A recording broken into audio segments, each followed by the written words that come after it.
सभी चिकित्सकों व आयुर्वेद प्रेमियों को मेरा नमस्कार। सोम आयुर्वेदा महाशक्ति क्लासेज में आपका स्वागत है। मैं doctor Somdutt Saini, MS Ayurveda, NIA Jaipur.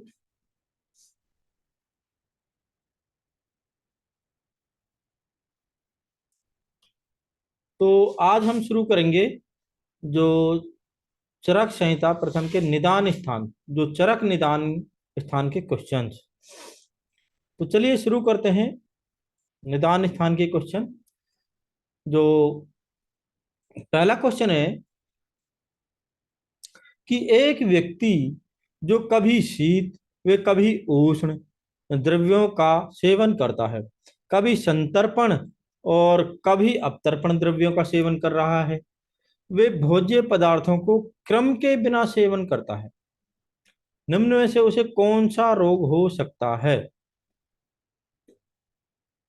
तो कौन सा रोग हो सकता है? उन्माद, अपस्मार, शोष या कुष्ठ। कभी शीत, कभी उष्ण, कभी संतर्पण, कभी अपतर्पण ऐसे पदार्थों का सेवन कर रहा है और क्रम के बिना ले रहा है, तो उसको ऐसा होगा, कुष्ठ रोग होगा, कुष्ठ। नेक्स्ट क्वेश्चन है कि वात कफ जन्य ग्रहणी में तक्र का प्रयोग करना है। जो उपसेय बताना है, जो चक्रपाणि ने 18 प्रकार के उपसेय बताए हैं, उनमें से जो वात कफ जन्य ग्रहणी में तक्र का प्रयोग, तो वात कफ जन्य निदान हो गया, तक्र होगी, सॉरी, ग्रहणी होगी व्याधि। तो उभय विपरीत उपसेय है ये, उभय विपरीत उपसेय।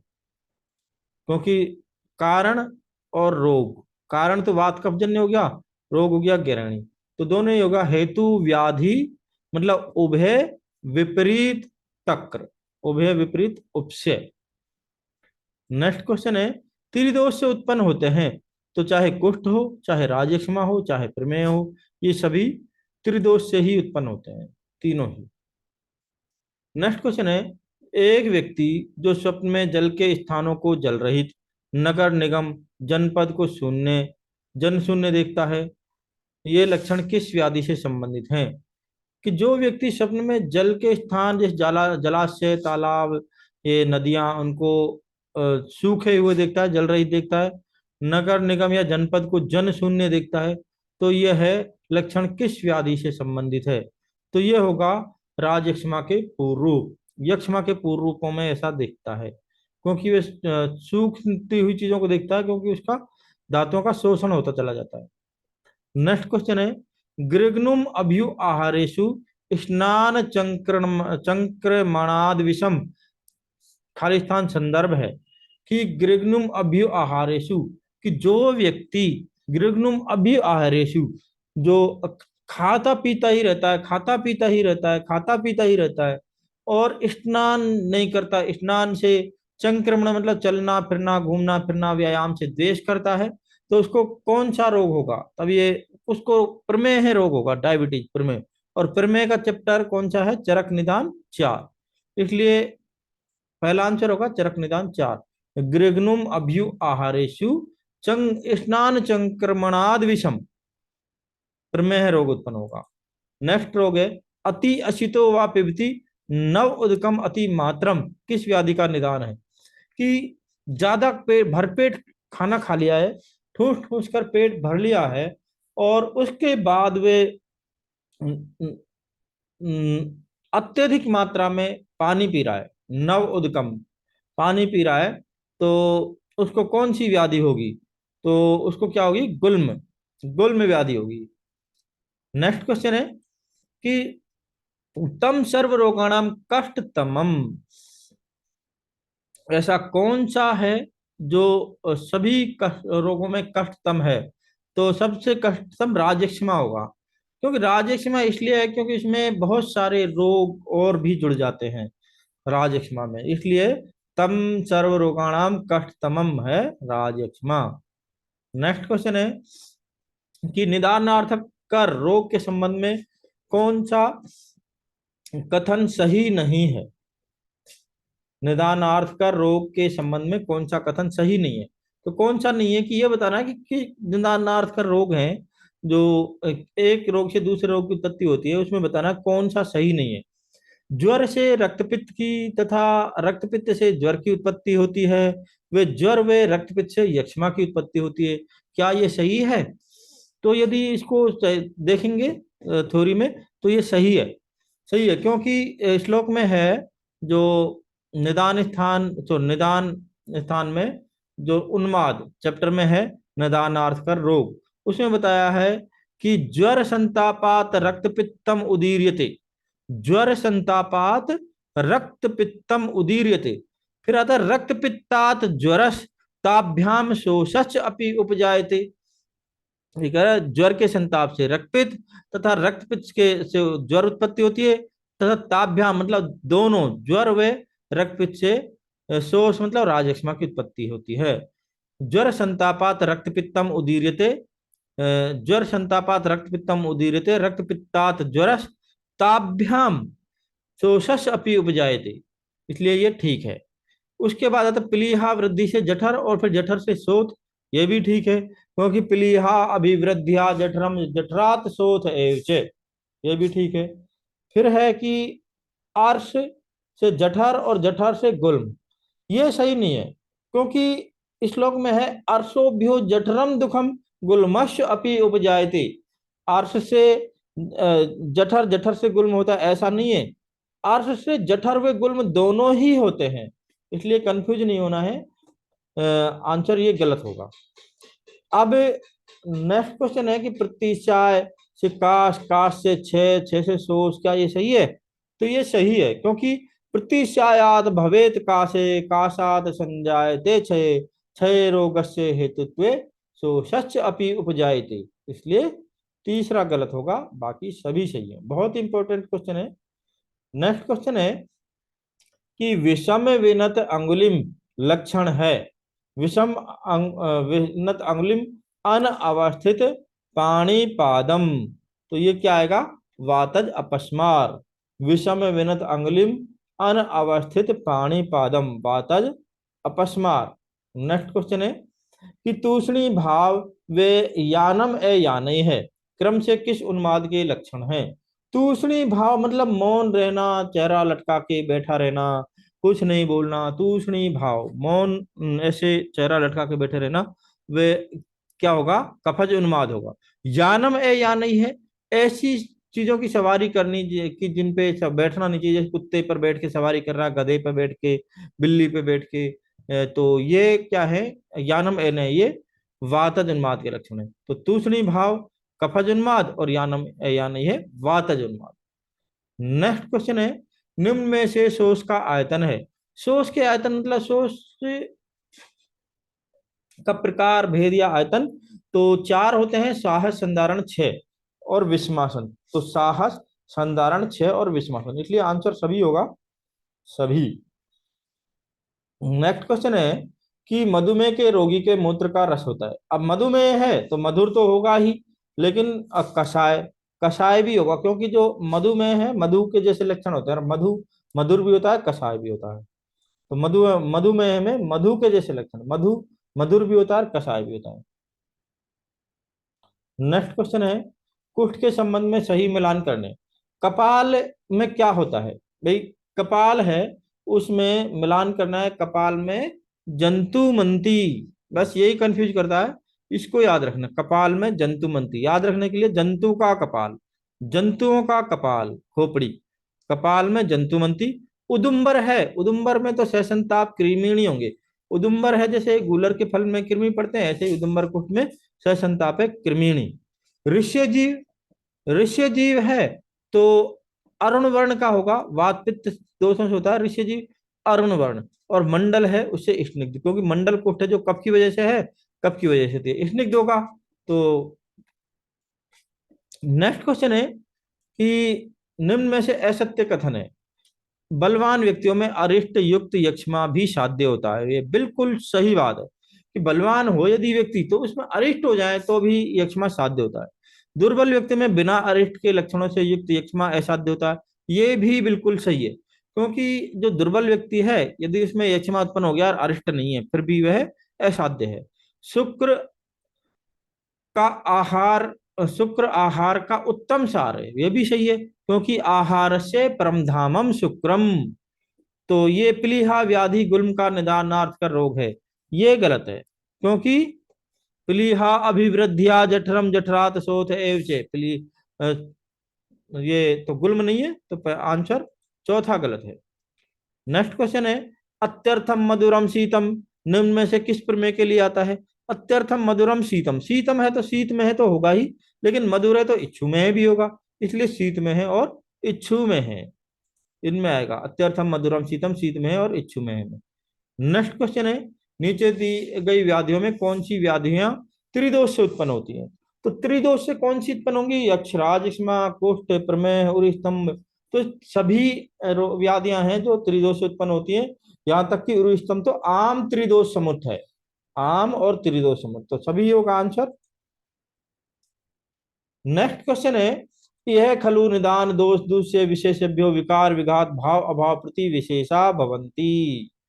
यह खलु निदान दोष दूसरे विशेषेभ्यो विकार विघात भाव अभाव प्रति विशेषा भवंती, किसके लिए आया है? सबसे पहले तो ये, तो किसके लिए आया? प्रमेय के लिए।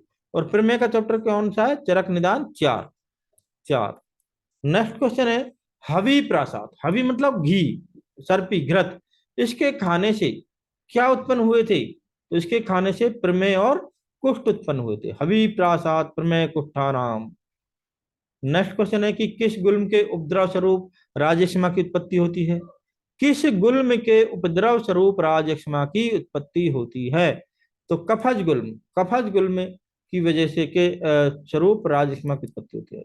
नेक्स्ट क्वेश्चन, रक्तपित्त के संदर्भ में असत्य कथन बताना है कि ऊर्ध रक्तपित्त साध्य व अधोगत रक्तपित्त याप्य होता है। बिल्कुल सही आंसर, ऊर्ध्व रक्तपित्त साध्य व अधोगत रक्तपित्त याप्य होता है।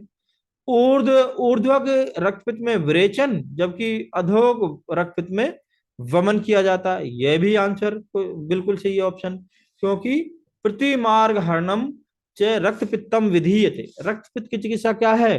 प्रतिमार्ग हरणम मतलब विपरीत चिकित्सा, वमन ऊपर से निकलता है रक्तपित्त तो नीचे से मतलब विरेचन दें, और नीचे से रक्तपित्त निकलता है तो उसको वमन दें, इसलिए ऊर्ध्वगत रक्तपित्त में तो विरेचन और अधोगत रक्तपित्त में वमन किया जाता है। अब नेक्स्ट है कि विरेचन पित्त को जीतने में श्रेष्ठ है, वे कफ का संबंध होता है, उसमें भी विरेचन मध्यम है। विरेचन पित्त को जीतने में श्रेष्ठ है और कफ को भी निकालता है थोड़ा बहुत, इसलिए ये भी ठीक है। अब तो फिर बचा ही क्या? वमन पित्त को निकालने में उत्तम तो है, वे वात का संबंध होने पर वात को दूर करने के लिए हीन है, ये गलत है, चौथा ऑप्शन बिल्कुल गलत है। नेक्स्ट क्वेश्चन है कि क्षयो ही अश्य बहून रोगान मरणम वा नियच्छति, किसके संदर्भ में आया है? क्षयो ही अश्य बहून रोगान मरणम वा नियच्छति, तो किसके, जो क्या चीज ऐसी है जिसका क्षय हो जाएगा तो बहुत सारे रोग होंगे या व्यक्ति मर जाएगा? तो वह शुक्र है, शुक्र, शुक्र के क्षयो ही अश्य बहून रोगान मरणम वा नियच्छति। नेक्स्ट क्वेश्चन है कि नीचे दिए गए कूटों में पूर्व रूपों का उनकी व्याधि से सही मिलान करो। नीचे दिए गए कूटों में पूर्व रूपों का उनकी व्याधि से सही मिलान करो। तो सही मिलान करना, जैसे गुल में पूर्व रूप क्या होगा? इसमें सोहित्य से ऐसे तुम उससे ज्यादा खाना सहन नहीं होगा, यदि ज्यादा खा लिया है तो उसको ऐसा लगेगा कि पेट फूट रहा है, पेट तन रहा है बहुत ज्यादा। तो गुल्म के पूर्व रूप में आएगा सोहित्य से असहत्वम। उन्माद, उन्माद में क्या होगा? उदरदित्वम, उदरदित्वम, उन्माद का पूर्व रूप उदरदित्वम, अर्दित आकृति कर्णम से याद है तिल पीड़क चक्र अधिरोहणम, और कलुष निमज्जनम से कलुषाणाम अम्बसाम समापर्त, ये उन्माद के पूर्व रूप। यक्षमा के पूर्व रूप क्या है? अन्न काले से आयास, अन्न काले से आयास, पानियोश अवेक्षणम अत्यर्थम, बाहु प्रमाण जिज्ञासा, हाथ को नापने का ये करेगा तो अन्न काले से आयास क्या है? यक्षमा का पूर्व रूप है। और ज्वर, ज्वर का पूर्व रूप क्या होगा? स्वे धर्मेशु चिंता, मतलब अपने काम की चिंता नहीं करना, अपने काम की परवाह नहीं करना, अपने काम को पेंडिंग में छोड़ देना, ज्वर के पूर्व रूपों में आता है। स्वे धर्मेशु चिंता, उचित कर्मणियो हानि, बालेभ्य प्रद्वेषे, मधुरेभ्य भक्षेभ्य प्रद्वेषे, गुरुणाम वाक्यसु अभेशया, ये सब ज्वर के पूर्व रूप है। तो नेक्स्ट क्वेश्चन है कि दौर्बल्य आरोचक अविपाक श्वास का ज्वर अतिसार सोपशोष पांडु रोगा स्वर भेदाश्च, ये किस व्याधि से संबंधित है? दौर्बल्य आरोचक अविपाक श्वास का ज्वर अतिसार सोपशोष पांडु रोगा स्वर भेदाश्च किस व्याधि से संबंधित है? तो ये है रक्त पित्त से संबंधित है, क्योंकि ये रक्त पित्त के उपद्रव है। दौर्बल्य आरोचक अविपाक श्वास का ज्वर अतिसार सोपशोष पांडु रोगा स्वर भेदाश्च। इस श्लोक को याद करना है, बहुत इंपॉर्टेंट है। नेक्स्ट क्वेश्चन, निम्न में से कौन सा ज्वर त्रिदोष प्रकोपक नहीं है? निम्न में से कौन सा ज्वर त्रिदोष प्रकोपक नहीं है? तो त्रिदोष प्रकोपक कौन कौन से? अभिचार अभिशापाभ्याम, अभिचार और अभिशाप, अभिचार और अभिशाप ये त्रिदोष से होते हैं। तो अभिघातज ये त्रिदोष से नहीं है, क्योंकि अभिघातज तो वात रक्त से होता है, वात रक्त से अभिघात। और अभिसंग होता है जो वात पित्त से होता है। अभिसंग ज्वर वात पित्त से, अभिघात ज्वर वात वात और रक्त से, अभिचार और अभिशाप त्रिदोष से। नेक्स्ट क्वेश्चन है, किस व्याधि के पूर्व रूप में चरक ने भ्रुव्युदाशय को माना है? भ्रुव्युदाशय, भ्रुव्युदाशय माना है अपस्मार के पूर्व रूप में, भ्रुव्युदाशय। और इसमें एक और लाइन आती है, तिल जो स्वप्ने चे मद नर्तन वेथन वेपन पतनादीन इति, ये पूर्व अपस्मार के पूर्व रूप ही है। और ये भ्रुव्युदाशय बहुत इंपॉर्टेंट है, भ्रुव्युदाशय। तो इस वीडियो में इतना ही। तो नेक्स्ट क्वेश्चन नेक्स्ट वीडियो में होंगे। जो वीडियो को देखते रहें, बार बार कंटिन्यू बार बार देखते रहें, पढ़ते रहें, और लाइक करें, शेयर करें, सब्सक्राइब करें। और देखिए जो श्लोक है इसमें क्वेश्चंस हैं, उनमें जो श्लोक के जो मैं बोलता हूँ, श्लोक को भी बार बार सुने और उसको बुक में देखें, संहिता में देखें, बार बार उनको सुने। क्योंकि जो श्लोक में जिस क्वेश्चन में श्लोक की आवश्यकता होती है, उस क्वेश्चन पर श्लोक से ही पकड़ बन सकती है, या फिर उसको बार बार सुनने से वे कंठस्थ हो जाएगा और याद हो जाएगा। इसलिए वीडियो को जितना हो सके उतना देखें, बार बार देखें। और और कोई भी एग्जाम में, कंपटीशन में 100% सिलेक्शन लें, अच्छी रैंक से सिलेक्शन लें।